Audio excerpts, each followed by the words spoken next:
The topic today is overcoming the mental block in sales. And I mean this from, an introductory level, someone who's just getting into sales and it really hasn't clicked.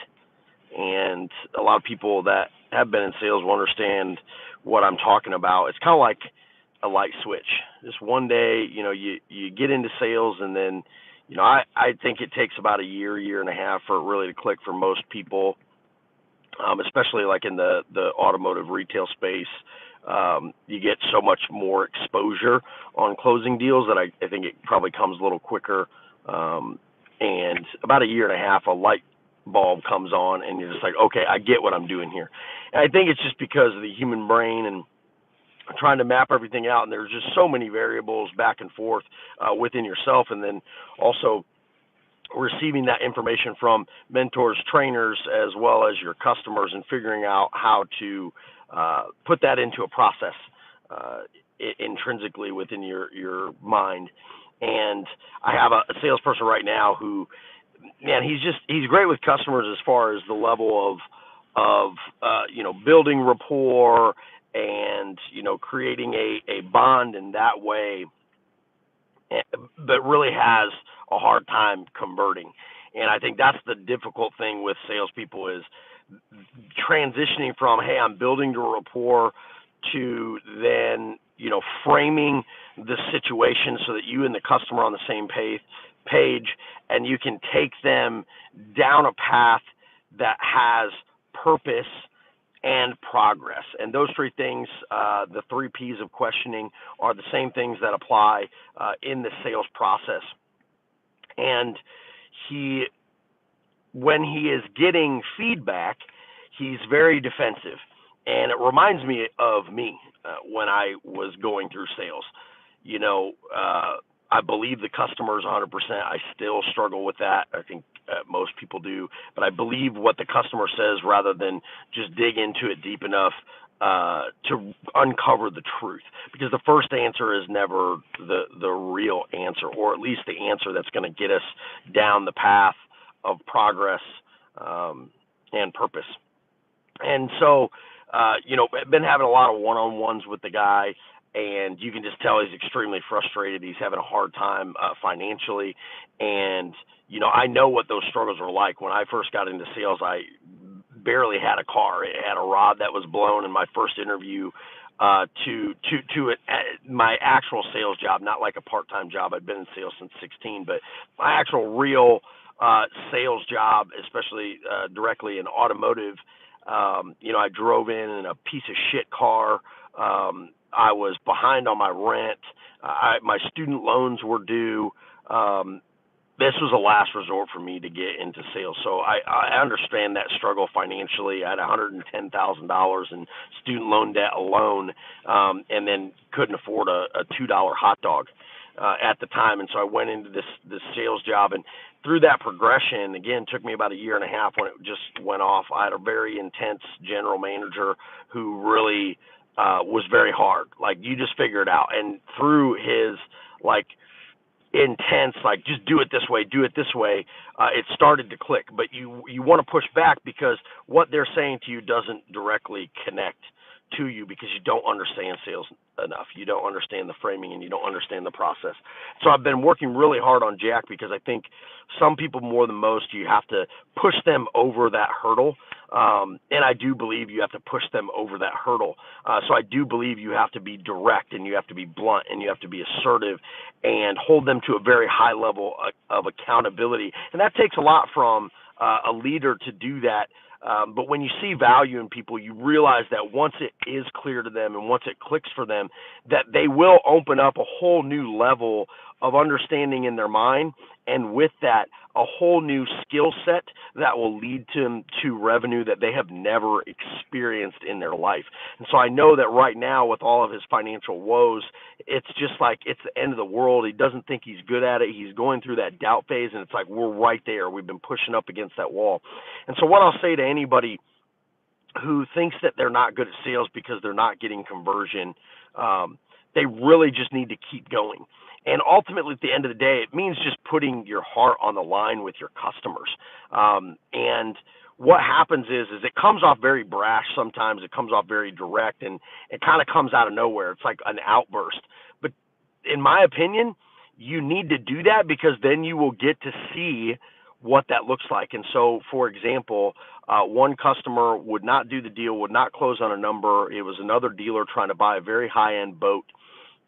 And I said, you know what? Do you have good rapport with this guy? He says, yes. I said, dude, call that guy back and say, listen, man, I'm trying to get married to the woman of my dreams. I'm financially struggling. I need to close a deal, and I feel like you want to put this deal together. Is there any way that we can get on the same page with that, and you can help me out a little bit by coming up on the price? You know you're getting a good value. Can we just put this deal together? And he called that guy. He put it out on the line. He was genuine. He was authentic. He said he had a need, and he knew this guy had a need, and he said, we can help each other here. How do we get there? And the guy closed on the fucking deal. He put a deposit down right there, ended up buying the boat, and that was one scenario.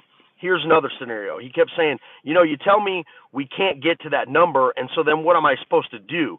I go back to the customer, and I tell the customer, like, we can't get there. This is part of the process of going back and forth.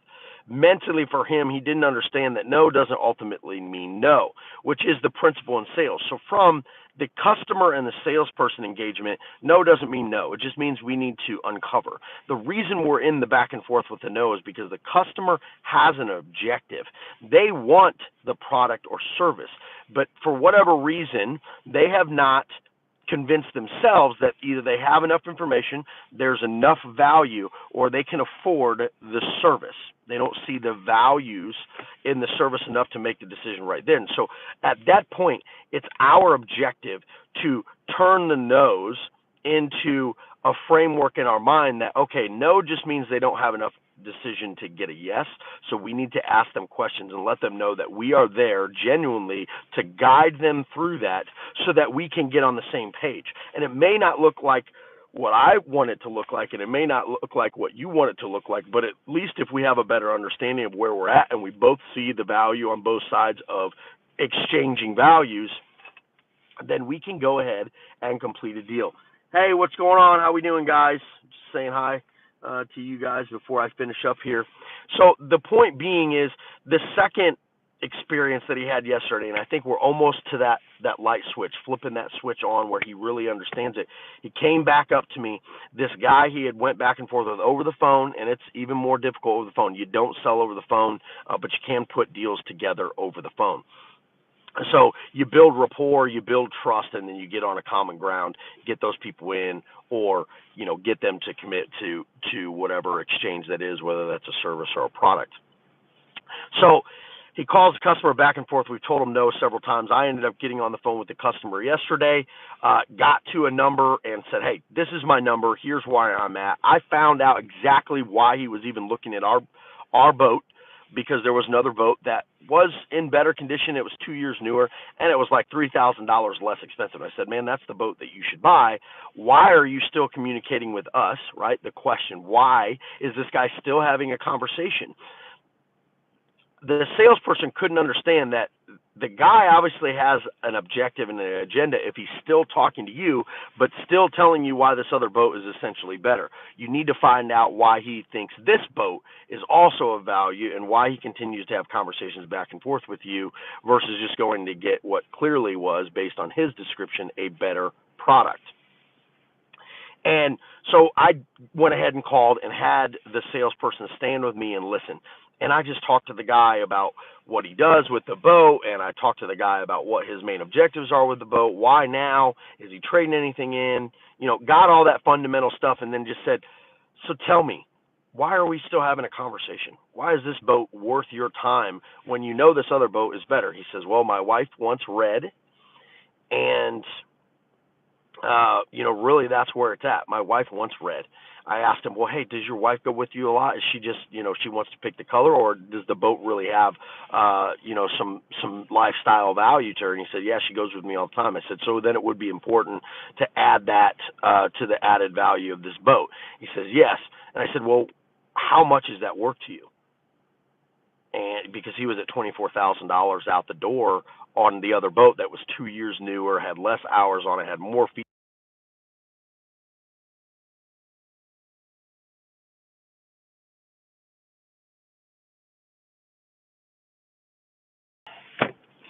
So I said, what's the difference in a value to you as far as dollars? So we ended up getting the guy up to 25,000 or 26,500. And so $2,500 difference. He said, yeah, that makes sense and make my wife happy, and then we get that red boat and we'll go down the road. And so he reviews it, and then he calls back and then says, no, I just got to be at that 24,000. That's where I need to be. And so Jack just said, hey, I just can't do that, but man, can you help me out? Obviously you want this boat or we wouldn't be having the conversation. So using the leverage I had already conveyed to him on my phone conversation with the customer, he comes back to me and goes, listen, the guy said 25,000 or 24,000 out the door, and I got the guy up, and this is what I did. I asked him, how can I help you help me so that we can align on this thing and you can get this boat that obviously is more desirable than the other boat? And the guy came up to 25.3. We did the deal, and we're getting the deal.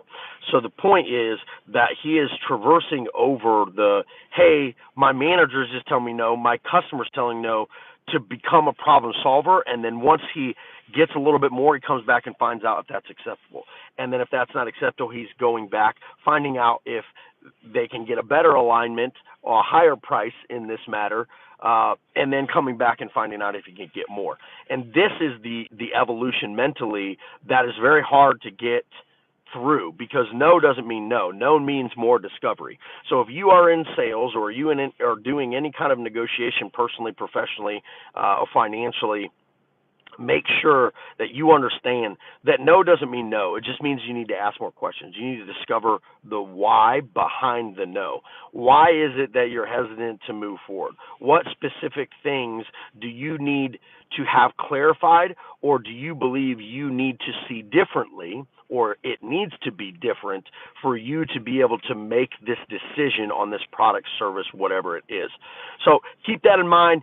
Keep pushing forward for you sales warriors out there. It is an absolute mental struggle. It can be physical as well, but mostly it's mental, because you're battling yourself, the customer, and your sales managers or the market or whatever it is.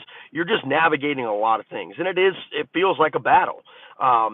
Stay calm. Just realize that there is a way out of it. You're not going to win every deal, but if you put purpose and consistency on being persistent with finding out the why and digging deep on why somebody values something and what that needs to look like for them to find the ultimate value that aligns with your pricing and your service, you will close a lot more deals. You will make a lot more money. Stay lavish.